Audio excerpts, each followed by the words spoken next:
নিয়ম বলছেন? আচ্ছা, আমার নাম হচ্ছে কাজী। আজকে আপনাকে দেখানোর কথা ছিল। আপনি কি চেম্বারে বসেছেন আজকে?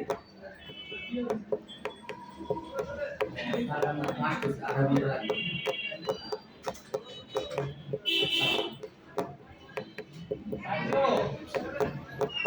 বাচ্চার ডাক্তার নেই। রাতে মারি খুলে গেছে, মারি খুলছে, এমনি খুলে যায় এক্সরে করেছি। স্কেলিং করা লাগবে, স্কেলিং ছাড়া কোনো পাবো না। পাথর পাথর পরিষ্কার করবো, তারপর যে মার্ক ইনফেকশন আছে মাউথ ওয়াশ দিব, মাউথ ওয়াশ দিব। বায়োটিক আমি যে আমার খারাপ অবস্থা ছিল 6 মাস পরে স্কেলিং করেছি, পরে তেমন ঠিক হয়ে গেছে। স্কেলিং কি মনে হচ্ছে পরিষ্কার করে দেয় যাতে নরমাল আবর্জনা যা আছে পাথর মাত্র পরিষ্কার করে আর ইনফেকশন আছে এগুলা দিব।